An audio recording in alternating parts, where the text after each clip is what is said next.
ప్రపంచం ఇప్పుడు డిజిటల్ యుగంలో ఉంది. భారతదేశంలో ప్రత్యేకంగా హైయెస్ట్ ఇంటర్నెట్ యూసేజ్ ఉంది. అతి ఎక్కువగా ఇంటర్నెట్ వాడుతున్న దేశంలో భారతదేశం మొదటి దేశం. ఎక్కువ మంది వాడేస్తున్నారు. అంతేకాదు మన దేశంలో డేటా చాలా చీప్ డేటా అనమాట. ఇంటర్నెట్ ఈజీగా యాక్సెస్ చేసుకోవచ్చు. ఎవరైనా కామన్ మ్యాన్ చేతిలోకి సెల్లోకి అంటే ఒక మంచి మొబైల్ ఫోన్ ఉంటే చాలు మనం ఇంటర్నెట్ కంప్లీట్గా యాక్సెస్ చేసుకోవచ్చు. ఇంత శక్తి భారతదేశంలోకి వచ్చేసింది. అయితే భారతదేశంలో డిజిటల్ లిటరసీ ఉందా? ఇది ఒకసారి ప్రశ్నించుకోవాలి. 2017లో సుప్రీంకోర్టు ఒక జడ్జిమెంట్ ఇచ్చింది. Puttaswamy versus Union of India. Right to privacy is a fundamental right. ఆంతరంగిక హక్కు మన ప్రాథమిక హక్కు అని చెప్పి ఆ తర్వాత రైట్ టు ప్రైవసీని కాపాడటానికి చాలా చర్చ జరిగింది భారతదేశంలో. శ్రీకృష్ణ కమిటీ అని చెప్పి ఒక కమిటీ కూడా వేశారు. ఇవన్నీ పక్కన పెడితే యూరోపియన్ యూనియన్లో అక్కడ యూరోప్ వాళ్ళు జీడీపీఆర్ అని చెప్పి జనరల్ డేటా ప్రొటెక్షన్ రెగ్యులేషన్స్ తీసుకొచ్చారు వాళ్ళ డేటా కాపాడుకోవడానికి. అసలు ఈ పర్సనల్ డేటా అంటే ఏంటి? మనం ఇప్పుడు సోషల్ మీడియాలో కానీ ఇంటర్నెట్లో కానీ మన ఇన్స్టా, మన ఫేస్బుక్, ఇంకెక్కడైనా సరే ఏదైనా కొనేటప్పుడు, అమ్మేటప్పుడు, క్విక్ కామర్స్, ఈ కామర్స్ ఏదైనా తీసుకోండి, మన డేటా ఇస్తాం. అది మన డీటెయిల్స్ కావచ్చు, అడ్రస్ కావచ్చు, ఫోన్ నెంబర్ కావచ్చు, ఇదంతా. లేదా కొన్ని హాస్పిటల్స్ మన డేటాని, మెడికల్ రికార్డ్స్ అన్నీ ఆన్లైన్లో పెడతాయి. లేదా కొంత డేటా వెబ్సైట్లో ఉంటాయి. ఇవన్నీ నిజంగా ప్రైవసీ చాలా ఇంపార్టెంట్. ఇక్కడే వస్తుంది digital personal data protection act 2023. భారతదేశంలో పర్సనల్ డేటా కాపాడటానికి digital personal data protection act 2023 అని ఒక చట్టం వచ్చిందనమాట. అయితే అసలు ఈ పర్సనల్ డేటా ఎందుకు కాపాడుకోవాలి మనం? ఒక చిన్న ఉదాహరణ. అమెరికాలో ఇంతకుముందు ట్రంప్ గెలిచినప్పుడు, ట్రంప్ 1.0 అప్పుడు ఫేస్బుక్ దగ్గర నుంచి చాలా మందికి సంబంధించిన డేటా తీసుకుని కేంబ్రిడ్జ్ అనలిటికా అనే సంస్థ వాళ్ళ థాట్స్ని వాళ్ళని మ్యానిపులేట్ చేస్తూ వాళ్ళని టార్గెట్ చేసింది. అంటే ట్రంప్కి ఫేవర్గా ఓటేయడానికి ఫేస్బుక్ సంబంధించి కొన్ని లక్షల యూజర్స్ డేటా తీసుకుని టార్గెటెడ్ యాడ్స్ పంపించింది. మన డేటా చాలా కంపెనీస్, పెద్ద పెద్ద కంపెనీస్ డబ్బులు ఇచ్చి చాలామంది దగ్గర కొనుక్కుంటారనమాట. కొనుక్కుని మనని టార్గెట్ చేస్తూ ఉంటారు.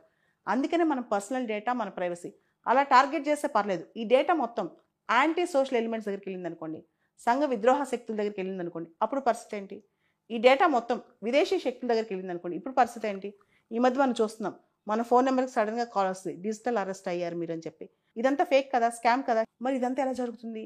ఇదంతా మన ఫోన్ నెంబర్స్ బయటకు వెళ్ళటం వల్లే కదా. డార్క్ వెబ్ అని మనం ఇంటర్నెట్ ఎంత ప్రాపర్గా వాడతామో, ఇంటర్నెట్లో ఒక ఇల్లీగల్ యాక్టివిటీస్ అన్నీ కూడా దీనిలో జరుగుతూ ఉంటాయి. వీటన్నిటి నుంచి మనకి రక్షణ కల్పించడానికి రీసెంట్గా digital personal data protection act కింద సెంట్రల్ గవర్నమెంట్ కొన్ని డ్రాఫ్ట్ రూల్స్ రిలీజ్ చేస్తుంది.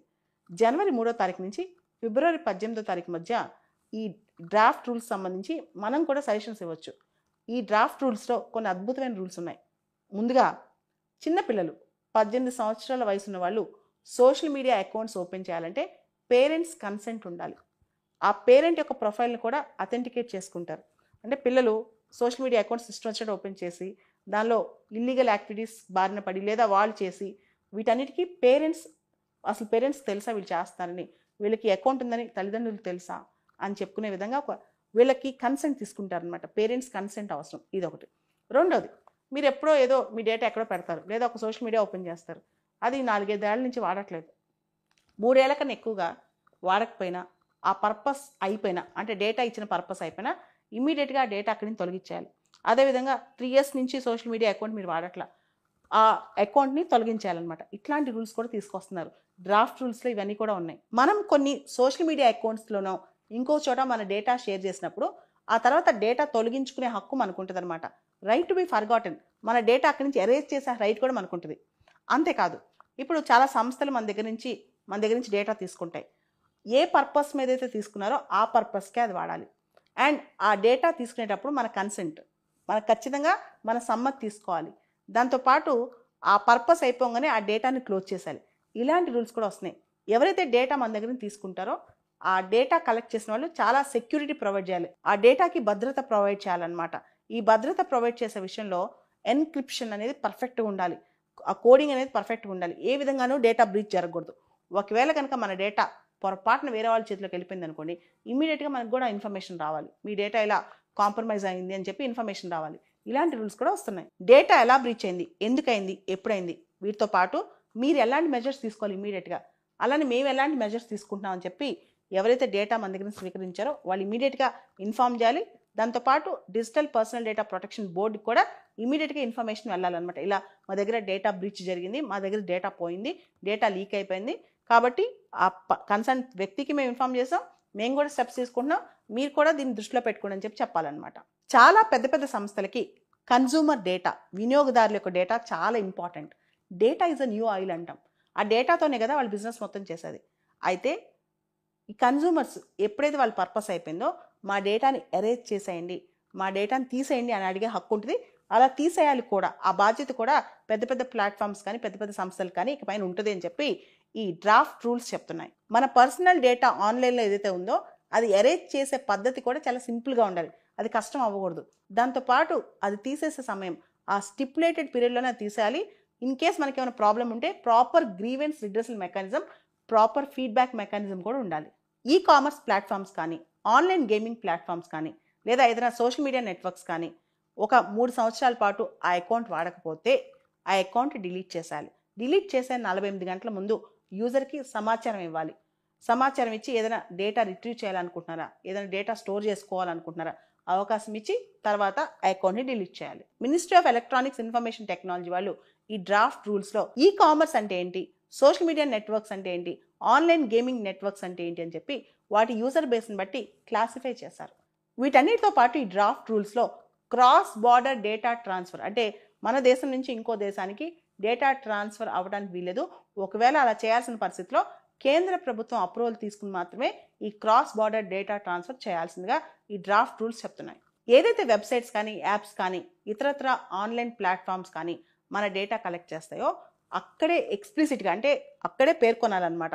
ఒకవేళ కనుక ఈ డేటాకి సంబంధించి ఎటువంటి క్వైరీ ఉన్నా దాని ఇన్ఫర్మేషన్ ఆఫీసర్ ఎవరు, దాన్ని ఏ విధంగా ప్రాబ్లం ఉంటే ఎలా గ్రీవెన్స్ రిడ్రెసల్ అంటే ప్రాబ్లం ఎలా సాల్వ్ చేసుకోవాలి, దానికి సంబంధించి స్టిపులేటెడ్ టైం అంతా, ఇదంతా కూడా నీట్గా వాళ్ళ వెబ్సైట్లో ఓపెన్గా మెన్షన్ చేయాలన్నమాట. Digital personal data protection act 2023 కింద క్రియేట్ అయిన డేటా ప్రొటెక్షన్ బోర్డ్ ఏదైతే ఉందో అది డేటా బ్రీచెస్, డేటా ఎలా ఉల్లంఘన జరిగింది, అదేవిధంగా జరిగినప్పుడు ఏ విధంగా పెనాల్టీస్ వేయాలి, ఏ విధంగా ఫైన్లు వేయాలి, వీటన్నిటికి సంబంధించి డేటా ప్రొటెక్షన్ బోర్డ్ డీల్ చేస్తా అనమాట. అసలు డేటా ప్రొటెక్షన్ మీద ప్రభుత్వాలు ఎందుకు దృష్టి పెట్టాలి?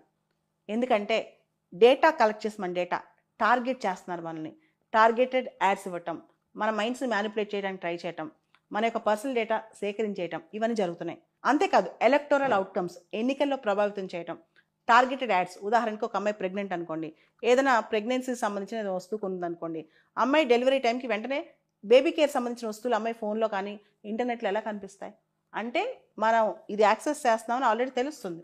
అలాంటి అల్గోరిథమ్స్ కూడా సృష్టిస్తున్నారనమాట. దీనివల్ల మన freedom of choice, user autonomy దెబ్బతింటుంది. గురజాడ అప్పారావు గారు ఒక మాట అంటారు, దేశం అంటే మట్టి కాదే, దేశం అంటే మనుషులే అని.